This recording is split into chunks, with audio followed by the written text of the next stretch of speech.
Morning. The case involving 10 former MK MPs wanting to interdict the swearing in of their replacements is currently being heard in the Western Cape High Court. They're seeking this interdict until there's an outcome on their review application. You might remember they're alleging that their resignation letters from the party itself were forged. Let's dip into those proceedings as they unfold in court. At this point, I believe it is. We can move, the applicants want to move on the basis of the papers that are before this court.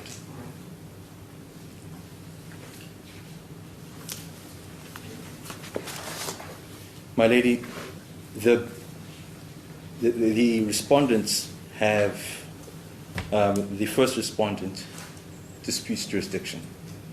Again, the second respondent, the Speaker of Parliament, has filed a notice to abide, and they have got no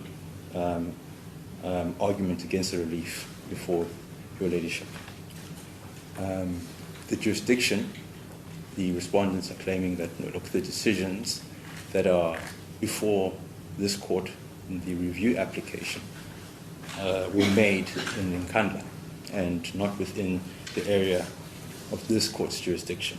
And the submissions that the applicant would like to make in that regard is that the MK party, like all other parties within the National Assembly, have a presence, have offices within this court's jurisdiction in the National Assembly.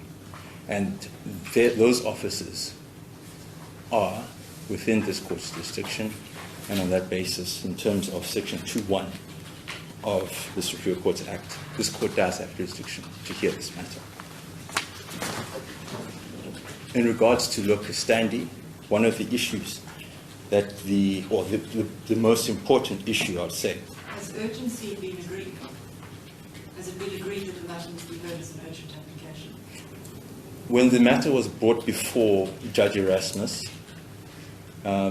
Judge Erasmus did set this matter or postpone it to today, and he did so on the basis that he understood that it was urgent, even though he didn't expressly. I think he might have mentioned it in the hearing, but he did not. He said that that's something that you have to deal with then. But the urgency, my lady, has not been agreed, and the respondents are arguing that the matter is not urgent for the reasons set out in their heads.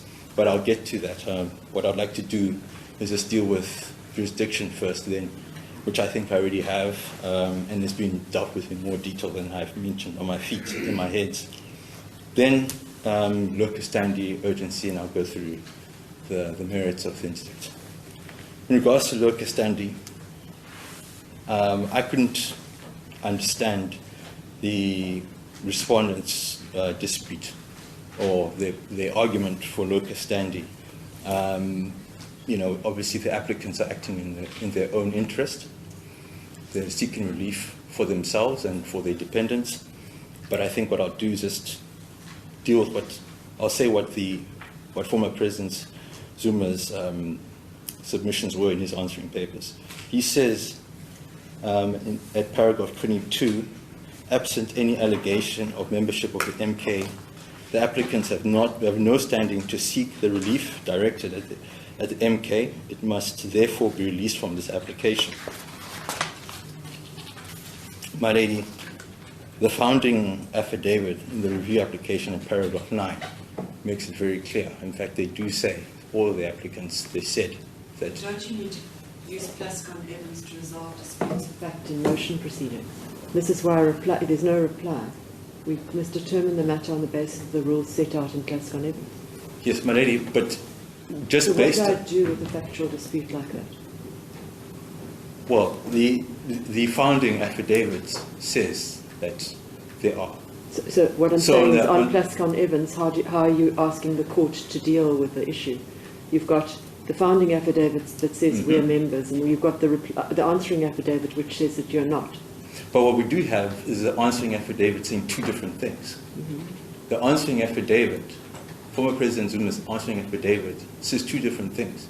He says that they were never members of the MK party. And then he also says, I'm going to get to that, he also says that he used the powers his powers to remove them.